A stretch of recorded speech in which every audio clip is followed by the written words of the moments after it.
Welcome back to another episode of Carman Conversations, and we're in our last episode of our finance sector, the finance season, and we're talking about do's and don'ts of car financing, and we're joined again by Taylor. Welcome. Thank you, Luke.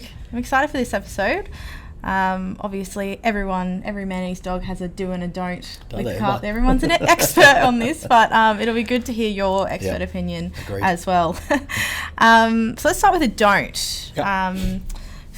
Forget to do your research. What should people be researching?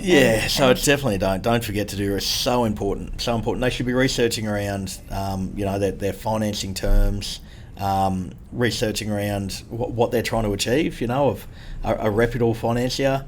They should be looking for someone that they can build a relationship with and trust. And the understanding of, I don't want to be borrowing, say, or buying a $30,000 car, but end up borrowing way more than that in fees and expenditure, which is unnecessary. So the research is really important about the right thing. But again, I think this goes back to research and reputable finance around the right company to deal with, and someone that you've got that trust in to say, hey, am I doing the right thing? Can you help me and put me in the right track? But I don't have any clue about finance.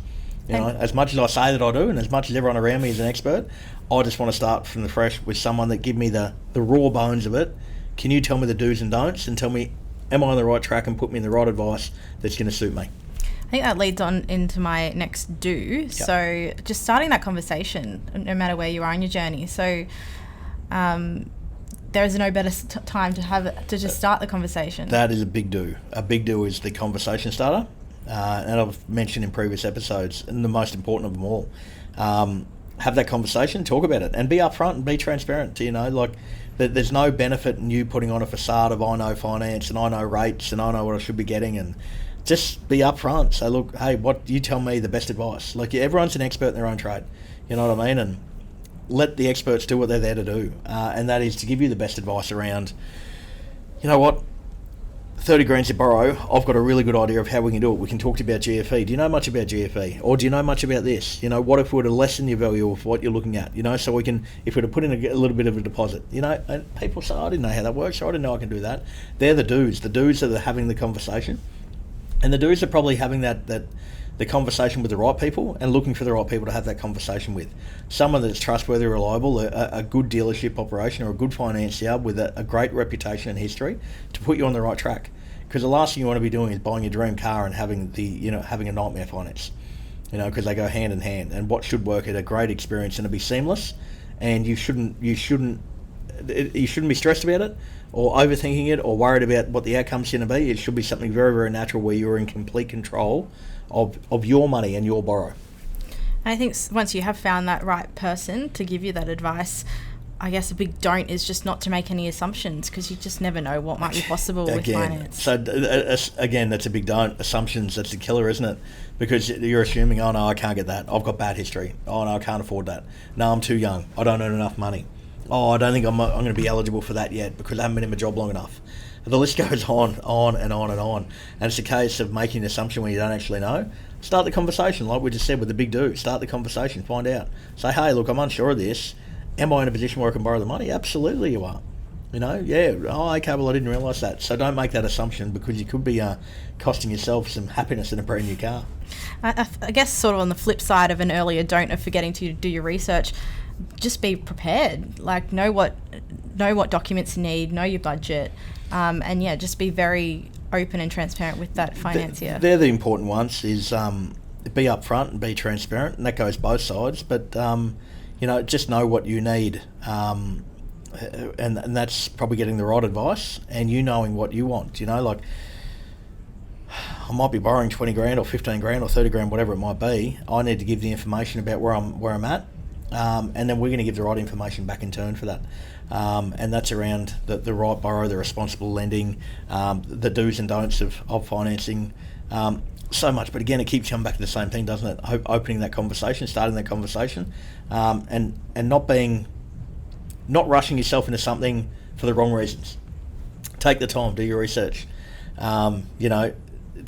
Be thorough in it. If you want to spend more time around your documents, spend more time. If you want to have a better understanding about your borrow, ask more questions about your borrow. You know, if you want to talk about other options of, okay, that's option A, what's option B, can we go through it again? We'll go through it 10 times if we have to. You know, we'll spend as much time as we can to give you the best advice. Because like I said before, I want you to have complete control of your own money. Because it's your money. It's your money you're borrowing. It's your loan. So I want you to have complete control over that and be comfortable with it, know exactly how much is going out each week, knowing exactly how much you're borrowing, and knowing how long that term is for, and at any point knowing that you can ring up and say, look, I'm thinking about changing into a bigger car.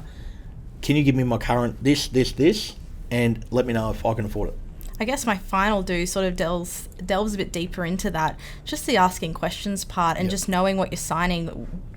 I'm sure you're not trying to hide anything on your side of things, and your team are very open to talking about. Well, the big thing, it's an interesting one, Taylor, because part of finance in today's market is compliance. You've got to be compliant. Everything's about compliance. And with compliance, everything needs to be upfront and visible to the client. So there's no hidden cost and there's no hidden little treats that you're going to find 12 months or 18 months down the track.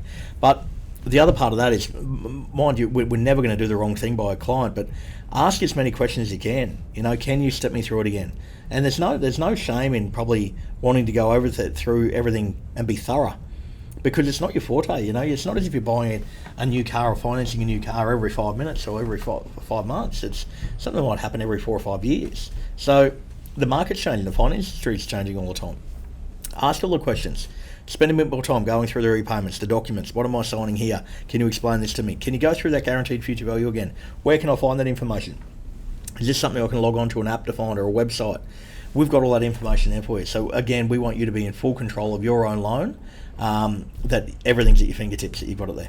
Yeah, and I think it just, by the sounds of it, your team just sounds so open to talking about it. No question is a dumb question, I'm sure. No way.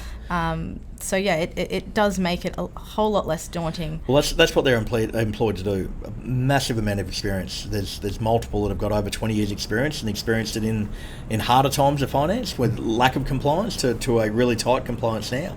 And that's what they're here to do, to explain it and simplify it and make it really, really easy. And the biggest problem is us, ourselves. We overcomplicate everything we do. We overcomplicate the simplest of things because we don't have the knowledge. When we don't have the knowledge, what do? We overthink it, we overcomplicate it, and it's just there in front of us. So our guys are happy to sit with you and go through that and make sure you're really, really comfortable pre-buying the car. You know, not feeling trapped and having a really, really good outlay of, or an overlay of what the next 3, 4, 5 years looks like. Yeah, well, thank you, Luke. I feel a lot more, ready to go and talk to him as a finance team and just knowing, what I need to be doing and what questions I should be asking. Outstanding. Great. Thanks, Luke. What a fantastic episode of Carman Conversations. And there's a lot of do's and a lot of don'ts. And that financing sector can be really tricky, but be very rewarding in the same breath when you know things. And again, I think that comes down to relationship building, having some trust and having some transparency in that. So if you'd like to know more information around that and speak to one of the team, follow the links in the description below.